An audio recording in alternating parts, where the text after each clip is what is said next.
कहने लगे महाराज एक बात बताओ। हाँ, जो शादी विवाह में दहेज मिलता है उसके ऊपर अधिकार किसका होता है? महाराज आया बोले जो कुछ पूछने वाली बात है, शादी में जो दहेज मिलता है उसके ऊपर तो अधिकार दूल्हे का होता है। हर चीज पर जवाब दिया हाँ हर चीज पर। तो हम दहेज मिलेंगे? हाँ मिली तो फिर दहेज मिले तो हमारे ऊपर अधिकार किसका है? अब राजा ऊपर देखे नीचे देखे, बताओ बताओ, अधिकार तो हमारा ही है। तो आपने अभी तक ये पूछा है भूखी रह रही है या प्यासी रह रही है, हमारी देखभाल कौन करेगा? महाराज आया बोले अब चिंता न करो, हम आया जाया करेंगे और आपका हाल चाल लेते रहेंगे। ध्यान रखना प्यारे भक्तों, महाराज आयाती आप तो धीमे धीमे महलों में आने जाने लगे। यहां तक हुआ कि जो दासी बनकर के गई है उसके महाराज 3 पुत्र पैदा हो गए और जो रानी बनकर के गई उनके 2 पुत्र। लेकिन ये देवयानी को नहीं मालूम है कि शर्मिष्ठा के 3 पुत्र हैं। एक दिन महाराज भोजन कर रहे थे देवयानी के महल में, तो आप लोग जानते हैं छोटे छोटे बच्चों की आदत होती है थोड़ा ऊधम करते हैं। तो महाराज आयाती कहने लगे देवयानी हाँ तेरे ये बालक बड़ा उद्यम करते हैं और वो शर्मिष्ठा के 3 बालक इतना कह के साथ रहेंगे। देवयानी बोली आगे कहो महाराज क्या 3 बालक? देवयानी समझ गई महाराज इतना बड़ा धोखा मेरे साथ में, इतना बड़ा छल आपने अच्छा नहीं किया। हम रानी बनकर के आई, हमारे पास 2 पुत्र हैं और जो दासी बनकर के आई उसके पास 3 पुत्र हैं। मेरे पिता के कहे हुए वचनों का तुमने उल्लंघन किया है। देवयानी नाराज होकर के घर से चली, मैं अपने पिता से जाकर के शिकायत करूंगी। अब तो महाराज आयाती पीछे पड़ गए, देवयानी रुक जाओ, देवयानी रुक जाओ। लेकिन अब देवयानी रुकने वाली कहाँ है? इतना बड़ा दगा। और महाराज देवयानी पहुंच गए अपने पिता शुक्राचार्य के पास में। शुक्राचार्य कहने लगे बेटी तुम इस हालत में, क्या कोई नाराजगी हो गई है या कोई लड़ाई हो गया या कोई झगड़ा हो गया? जवाब दिया महाराज मेरे पति ने बहुत बड़ा धोखा किया है। मेरे 2 पुत्र हैं और मेरी दासी के 3 पुत्र हैं। क्या? जवाब दिया हाँ। शुक्राचार्य कहाँ गुम खाने वाले, कमंडल उठाओ और श्राप देने लगे।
कद में तूने दासी से नाता जोड़ा है, जिस यौवन के मद में तूने मेरे वादे को तोड़ा है।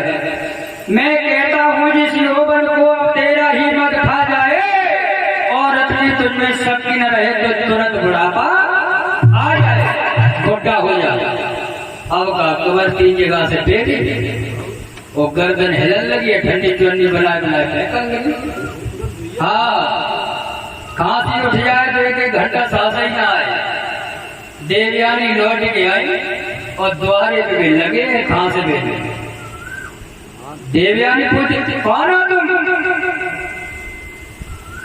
महाराज आयाती बोले तुम हमें पहचान नहीं पाए रहे, हम वही हैं तुम्हारे पति। अभी जो आप हमें छोड़ के यहाँ गए तो तुम्हारी ये हालत, अरे तुम्हारी तो कृपा है, तुम ही नहीं करवाओ। देवयानी बोली तो हम जो थोड़ी समझते कि इतना बड़ो दंड मिले, ये तो कोई मतलब ही नहीं है। हम जो पता नहीं शाम को मर जाएंगे, रात में मर जाएंगे, सुबह मर जाए। अब देवयानी ने अपने पति की कलाई पकड़ी और लेके चली, चलो हम तुम्हें सही कर दे, ये दंड हमें स्वीकार लेंगे। और लेके पहुंच गई। बेटी अब इन्हें क्यों लेके आई? पिताजी मैंने ये नहीं सोचा था,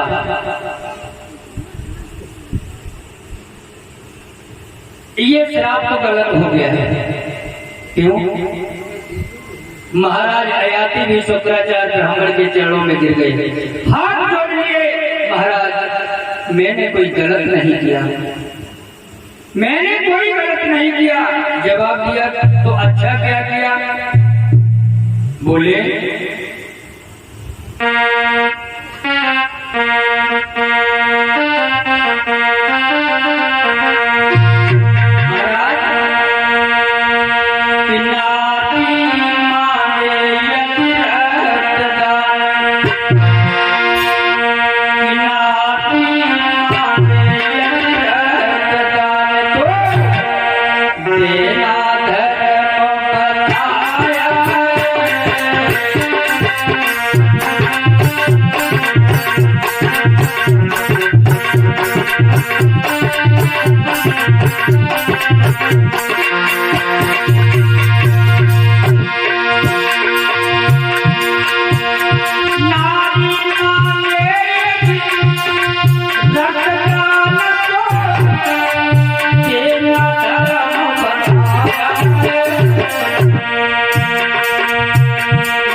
मैंने प्रेम की भीख दे जानी है महाराज, और सहाय दीवानी रानी को पानी, अगर कोई प्यासा हो उसे पानी पिला दो तो क्या गलत है? महाराज मैंने कोई गलती नहीं की है। आज महाराज कहने लगे शुक्राचार्य देखो आयाती, श्राप तो हमारा बरकरार रहेगा, इतना जरूर है अगर तुम्हारा कोई हितू नातेदार व्यवहारी तुम वो बुढ़ापो ले ले और अपनी जवानी दे दे तो ये बदलाव हो जाएगा, अन्यथा श्राप तो बरकरार रहेगा। आयाती महाराज ने विचार करो, एक तो दुनिया में पागल को है जो अपनी जवानी हमें दियो बुढ़ापो ले ले है, कोई बुढ़ापा लेगा? कोई नहीं लेगा। उन लोगों के पास में गए जो कहते थे कि कभी जरूरत पड़े तो एक बार याद करना। पहचानने से लोग इनकार कर रहे हैं, हम जानते ही नहीं। चारों तरफ घूमे, चारों तरफ भागे, किसी ने अपनी जवानी नहीं दी।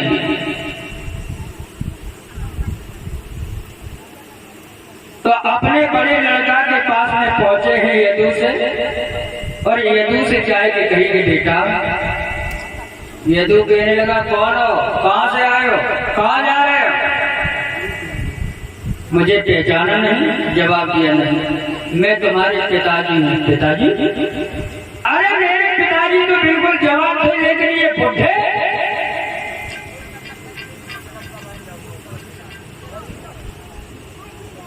तुम बुढ़ा कैसे हो गए?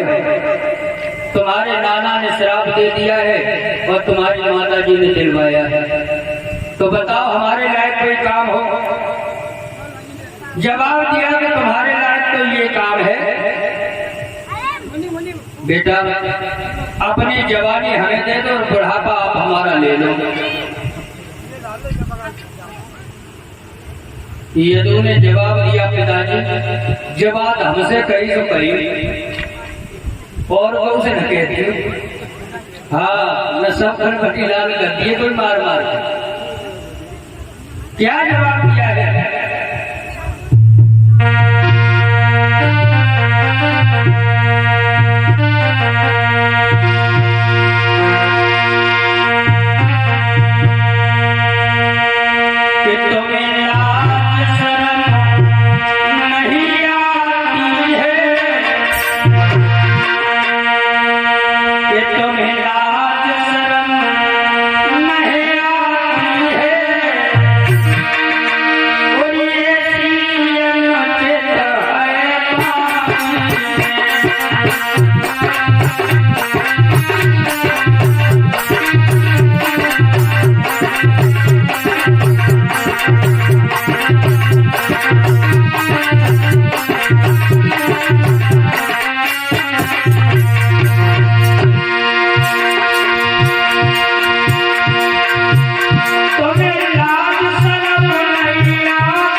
तुम्हें बिल्कुल लाज शर्म नहीं आ रही है?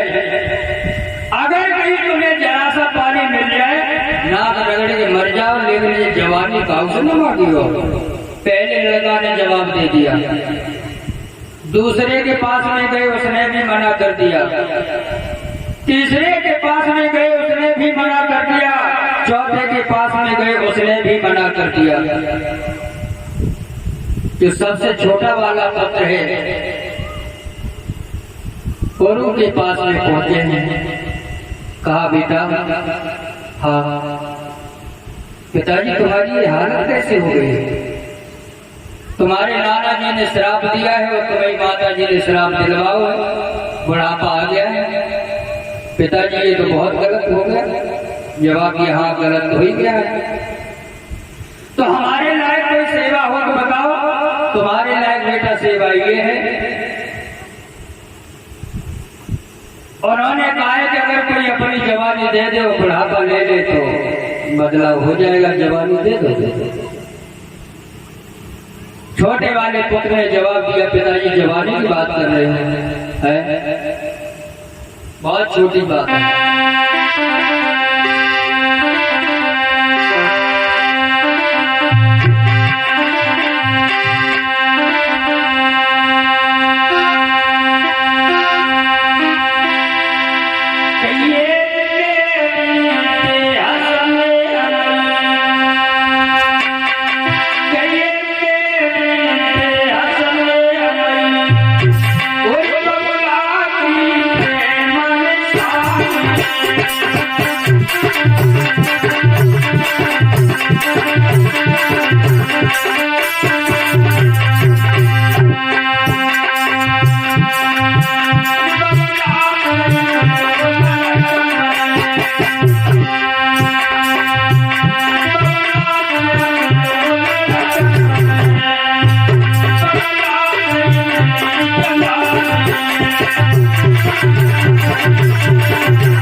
ये शरीर तो तुम्हारा है, ये तुम्हारा ही अंश बल से पिता से ही लड़कपन मिलता है, पिता से ही जवानी मिलती है। इस शरीर पे तुम्हारा अधिकार है पिताजी।